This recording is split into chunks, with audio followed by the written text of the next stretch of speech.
Beleza. Obrigada, gente. Desculpa. Então, puxando a sardinha para o meu lado, literalmente, né, que é a gastronomia, a cultura na gastronomia, por muitos anos, foi vista como alguma coisa ligada à etiqueta, né, que não tem nada a ver.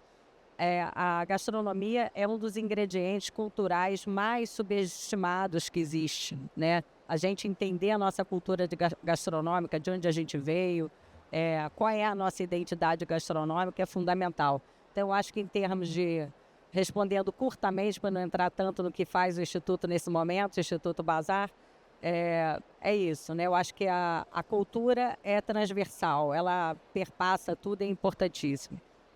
Vanina, agora eu lhe pergunto a mesma pergunta, mas com o viés assim, Museu do Amanhã. O que o amanhã nos aguarda nesse sentido?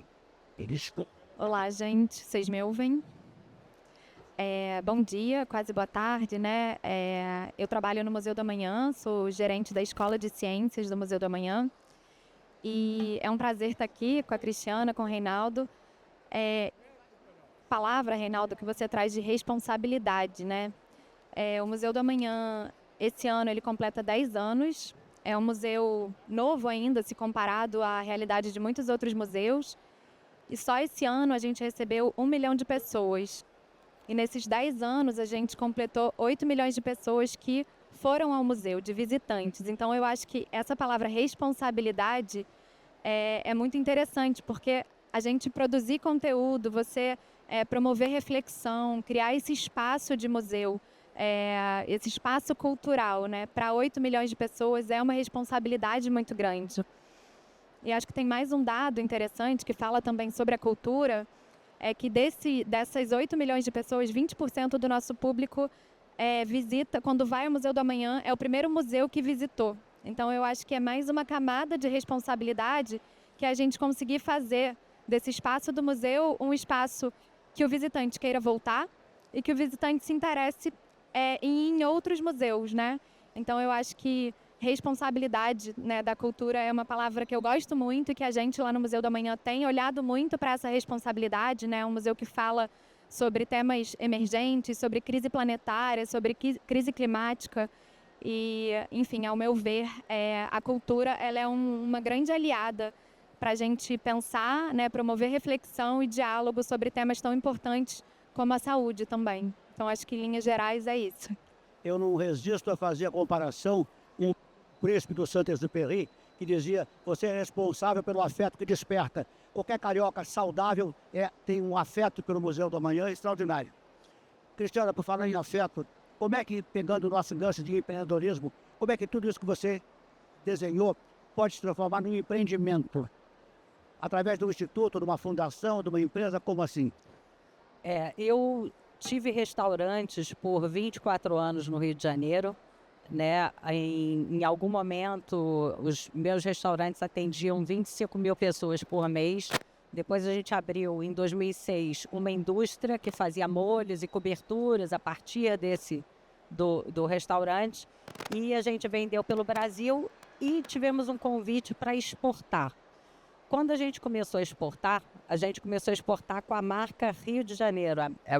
Os produtos Bazar iam para fora, para o Japão, para a França, com a marca Made in Rio de Janeiro. E eu comecei a entender muito a percepção do estrangeiro sobre o que é a nossa gastronomia, né? E eu, no meu pequeno universo, que eram 3 restaurantes, mais a minha indústria, sempre tive essa gastronomia responsável, né? Que era uma gastronomia que procurava trabalhar com pequeno produtor, pequeno agricultor familiar, com aproveitamento do peixe ou do porco, ou de qualquer coisa de cabo a rabo, com produtos agroflorestais, produtos que tinham um impacto ambiental muito pequeno, né? Produtos de perto, do estado do Rio. E aí, quando a gente vendeu a indústria, a gente teve uma proposta para vender a indústria, eu falei assim, poxa, e agora? Acabou o trabalho? O que a gente faz, né? Como é que a gente pode levar esse nosso espírito empreendedor, que teve um impacto tão relevante nesse ecossistema de fornecedores que nos cercava, como é que a gente pode levar isso para uma coisa maior? E aí surgiu o Instituto Bazar, que tem 1 ano e meio, mas ele já nasce com 25 anos de história, né? E o Instituto Bazar, ele procura promover atrair o turismo gastronômico internacional de forma responsável. Porque o turista, o cara que viaja para comer, ele viaja baseado em 3 pilares. Um é excelência, tem que ser bom, tem que ser gostoso, né? O segundo tem que ter identidade, ou seja, por que eu vou para o Rio e não para o Algarve para comer bolinho de bacalhau, né? Tem que ter identidade, tem que ter alguma coisa que só tem aqui, como um fruto da Mata Atlântica. E o terceiro pilar é a sustentabilidade. Tem que ter um baixo impacto ambiental, enfim, tem que ter isso tudo. Aí eu falei, agora ferrou, né? Quando a gente fala de identidade, qual é a identidade do Rio de Janeiro na gastronomia? Daí a gente abrir esse segmento de pesquisa, cultura e, em última instância, todos esses pequenos empreendedores da cadeia que faz parte do Instituto Bazar, os fornecedores que fornecem para os restaurantes, que atraem turismo, eles estão intimamente ligados com a cultura da gastronomia do Rio de Janeiro, né? E com essa responsabilidade ambiental. Então, para mim, é tudo muito ligado à cultura, à saúde mental de todos nós, de saber que eu acho que o trabalho do Instituto é um trabalho de psicólogo, né? A gente vai no psicólogo para quê? Para identificar nossas potências, para se entender e sair uma versão melhor do que a gente é, né? Então, à medida que a gente entende qual é a cultura gastronômica do Rio de Janeiro, quais são os fornecedores ambientalmente corretos e tal, a gente vira uma potência de atração para o turismo, que é hoje uma indústria de $1 trilhão, que nada desse turista gastronômica vem hoje para o Brasil, quase nada. Né? Uma indústria de $1 trilhão, que a gastronomia hoje 1/3 do impulso mundial do turismo e 40% da economia mundial gerada pelo turismo. Então, isso é um negócio muito relevante. Atrair esse millennial, 62% dos millennials quer comer de forma responsável, é bom para o Rio de Janeiro, é bom para o meio ambiente, é bom para a saúde de todos, é muito bacana. Muito obrigado. Eu insisti de mencionar, está aqui conosco também a Andréa Lofgren, que é a secretária executiva de toda a Associação Comercial. Nina, você que é bióloga, que é um braço da saúde mais técnico, eu pergunto, e a saúde social do Rio de Janeiro, que é uma cidade com morador de rua, com pessoas que estão em situação de vulnerabilidade, etc. Vocês têm algum projeto no Museu do Amanhã que contemple todo esse público? Temos, Reinaldo, acho que esse é um caso super interessante que a gente consegue relacionar de uma forma muito clara, né, o potencial impacto da cultura na saúde. Às vezes não é tão óbvio, né? No Museu do Amanhã a gente costuma falar que é importante falar o óbvio também, a gente precisa falar o óbvio, porque o que é óbvio para mim não é óbvio para o Reinaldo, não é óbvio para a Cristiana, então assim, a cultura tem uma relação muito direta com a saúde e a gente, no Museu do Amanhã, muita gente acha que são só as exposições, e não é só porque já é muita coisa, mas na verdade a gente tem muitos projetos também lá no museu. Então o nosso alcance é ainda maior do que esses 8 milhões de visitantes, porque a gente tem projetos que atuam em todo o Brasil, né? Projetos hoje em dia, cursos, programas formativos que a gente oferece para pessoas de fora do Rio de Janeiro também. E um dos nossos projetos, que é um dos nossos projetos mais antigos, começou em 2016, é o projeto Vozes para o Amanhã. É um projeto, não sei se todos conhecem, mas é um projeto que tem como foco pessoas em situação de vulnerabilidade social e pessoas em situação de rua. Esse projeto ele já atendeu, já participaram desse projeto mais de 2.000 pessoas. Esse ano a gente teve um grupo de participantes de 80 pessoas. E é um projeto que ele usa a linguagem, né, a arte como ferramenta para a gente conseguir promover debates, reflexões importantes para esse público e para nós também, né? Eu acho que é sempre importante a gente olhar também para a gente. Eu acho que são reflexões importantes para toda a sociedade.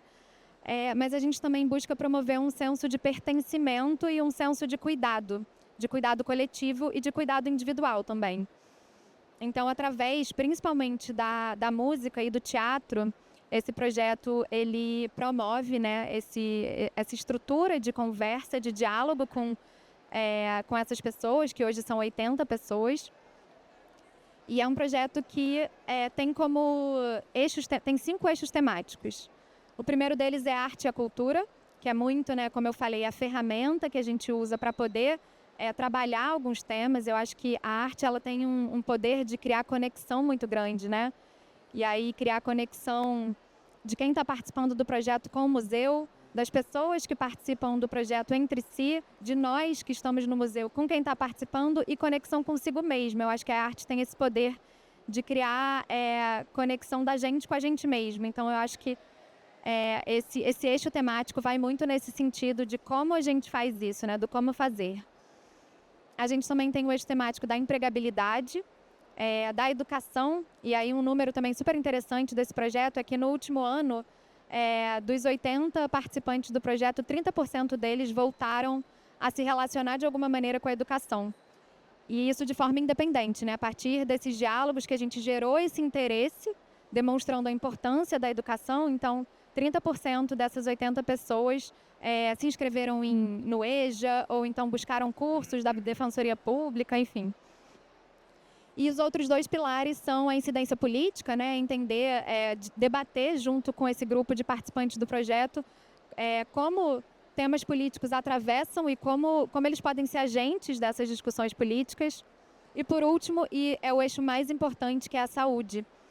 E a saúde, nesse caso, a gente trabalha a saúde física e a saúde mental. A saúde física muito vinculada à tuberculose. A tuberculose hoje é o que mais mata pessoas em situação de rua.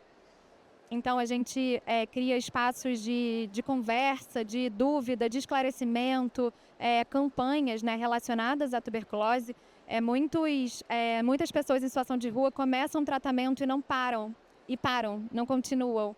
Então, acaba que elas ficam resistentes ao antibiótico da tuberculose e, por isso, a medicação não funciona mais. Então, é uma doença erradicada já aqui no Brasil, né, que a gente tem distribuição gratuita da medicação e, mesmo assim, mata a população em situação de rua. E uma outra frente é a saúde mental, né? Muitas dessas pessoas também são atravessadas por questões de saúde mental. Então, esse projeto, essas pessoas, elas passam boa parte do dia de quinta-feira lá no museu, onde tem uma série de atividades. E uma dessas atividades são escutas terapêuticas e trabalhos de escrita autoral, para que elas também consigam colocar no papel o que elas estão sentindo, né? Como está sendo, como é viver nesse ambiente da rua, que é um ambiente tão hostil. Então, acho que esse projeto, assim, é um projeto para a gente super importante, que é um dos projetos mais antigos do Museu do Amanhã e que tem esse objetivo de fazer com que essas pessoas se sintam parte do museu, se sintam pertencendo ao museu, né?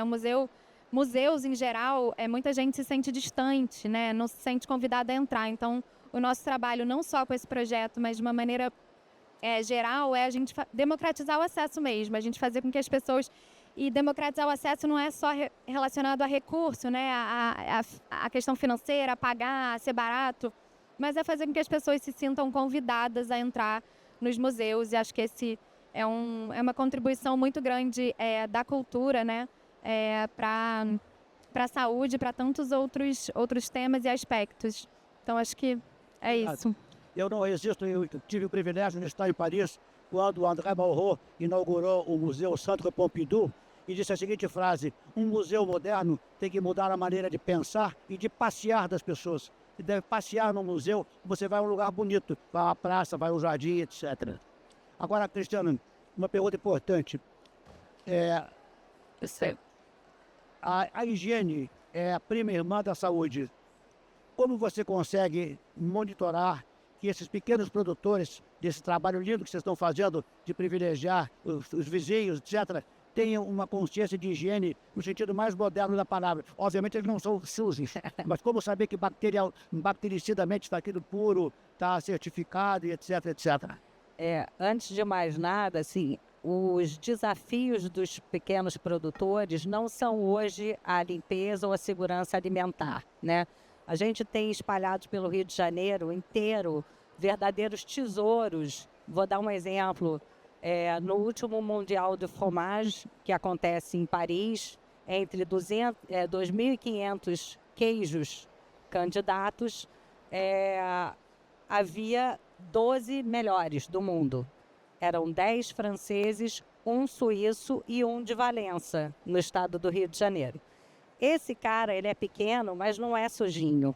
Ele tem selo, vigilância sanitária, ele tem uma inspeção sanitária municipal, mas ele não consegue sair de Valença. Por quê?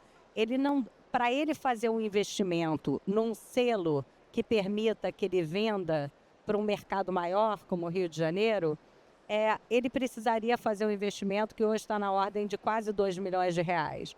Então, esse cara tende a morrer pequeno, né? Ele pode até ser incrível, único, fantástico, limpinho, mas vai morrer pequeno. E o Instituto Bazar, ele age justamente na desburocratização do acesso desse cara ao mercado consumidor. E aí a gente ajuda ele a obter o selo artesanal, que é um selo que comprova que ele tem excelência, ele tem um saber que é relevante naquela região, que Valença é o maior polo lácteo do Rio de Janeiro, tem mais de 300 anos de história de produção leiteira, e com a comprovação junto ao Ministério da Agricultura, a gente consegue o selo de produção artesanal que permite que ele venda para todo o Brasil. Então, o que a gente está fazendo? É aquela última, o last mile, né? Aquele último passo que permite ao pequeno, que é correto, faz tudo perfeito, inclusive estuda pra caramba para fazer o melhor queijo do mundo e consegue, para ele sair de um mercado que responde provavelmente a 1% do que ele podia estar vendendo.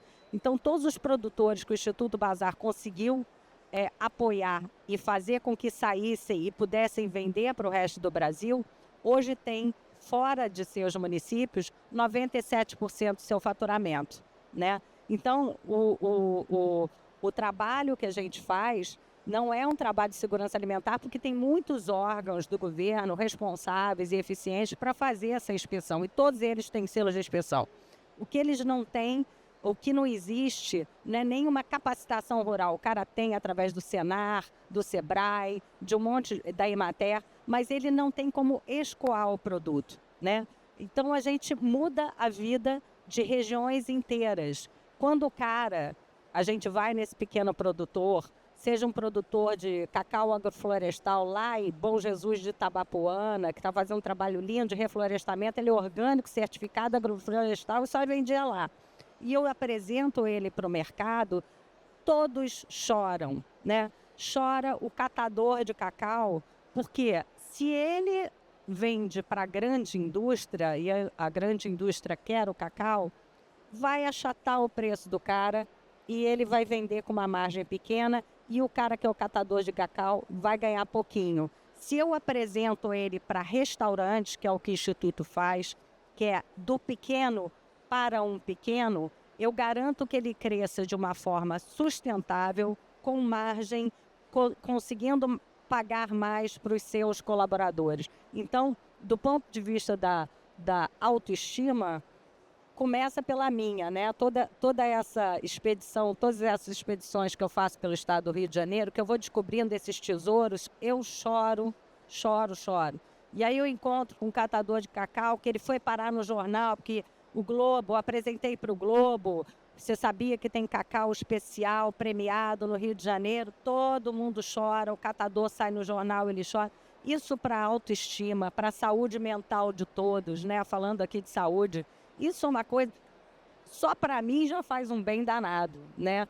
Descobrir que, primeiro, a gente pode promover desenvolvimento econômico falando de cultura. Estou falando de pescadores artesanais da Laguna de Araruama, que são 60 famílias hoje apoiadas pelo Instituto, que tem um sistema de pesca artesanal que existe há 350 anos da mesma forma, com baixíssimo impacto ambiental.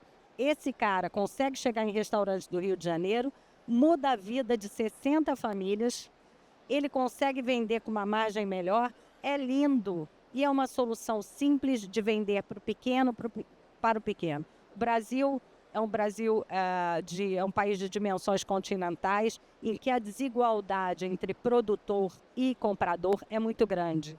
Então, a gente tem que viabilizar o crescimento econômico arrumando parceiros que se fortaleçam. É bom para o restaurante, que fica com o melhor queijo do mundo na sua vitrine, o melhor cacau especial do estado na sua vitrine, e é bom para o produtor, que ele não vende para um cara que vai esmagar suas margens e nem vai... Às vezes o cara não tem condição de atender. Eu estou falando de produtores e queijeiros de cabra, de vaca, que tem 30 cabras, 40 vacas, não estou falando de um plantel de 1.200 vacas. Então são queijos artesanais, que é como quando a gente vai para a Europa, a gente vê, né? Então o que a gente precisa, o que o Instituto Bazar faz, é simplesmente fazer as pontes com o restaurante para que todo esse ecossistema cresça de forma responsável, sustentável, ambientalmente correta, com produtos de perto, baixa pegada de carbono, ficar todo mundo feliz, saudável, cheio de estima.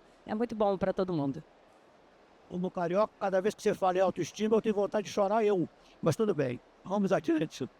Olha só, o problema da comunicação que perpassa tudo que a gente está falando é o seguinte: eu me lembro que na Inglaterra agora, por exemplo, todo restaurante ou todo hotel de beira de estrada, um pouco mais afastado da grande cidade, tem um mapa de onde vieram os produtos que você está comendo. A gente poderia tentar atuar junto à BIH, que é a Associação de Hotéis e Restaurantes do Brasil, para que os hotéis de pousadas da Serra, perto de Barra, etc., dissessem: esse produto veio do produtor local X e Y, para você ter essa informação. Porque, por exemplo, imagine que um de nós saia daqui e diz assim: eu agora só vou comer queijo desses produtores amigos da Cristiana. Aonde achar? Então, o nosso modelo de desenvolvimento é através de restaurante, porque se você apresenta esse cara para um grupo de supermercadistas, varejistas, essa relação será sempre desigual. Então, o nosso modelo você acha esse produto no restaurante do Rio de Janeiro. É o restaurante que tem o maior potencial de atração do turismo estrangeiro, e o turismo estrangeiro, ele quer encontrar no restaurante esses produtos únicos, raros, vencedores, né? Então, várias pessoas falam: Cris, vamos fazer uma loja com produtos artesanais. Não, porque não é o varejo. O varejo acaba com esse sujeito. Esse sujeito não tem condição de atender o varejo, né? O grande varejo. Então, eu apresento ele para um ecossistema de 5 restaurantes estrelados. Esse chefe vira um porta-voz do turismo, e esse produtor consegue crescer de 5 para 6, de 6 para 7, diluindo a venda dele, sem vender para um único varejista, e crescendo de forma sustentável. É um modelo muito interessante. Agora vou eu intervir. Eu trabalho no Instituto Nacional da Propriedade Industrial, que ele registre as marcas dele antes que algum grandão passe a mão e incorpore o seu negócio, e quando ele olhar, ele já não é mais produtor artesanal, porque já está meio industrializado, etc, etc. Uma Nestlé da vida vai lá e compra todos os esquemas. É isso que a gente evita, porque o que acontece? Existem vários programas de ajudar esses produtores numa feira, né? E aí você apresenta e tem lá esses eventos, tem grandes indústrias de olho nesses caras. Aí o cara, quando ele começa a fazer em escala, ele perde a qualidade, ele perde a característica artesanal e muito provavelmente vai ser deslocado para uma área industrial que não é no estado do Rio de Janeiro. Então, assim, quando eu fui na Secretaria de Agricultura, falaram assim: mas crescer com essa coisa de produção de alimentos é muito ruim, porque o Rio é muito acidentado, tem pouca área grande agrícola. Eu falei: isso é música para os meus ouvidos.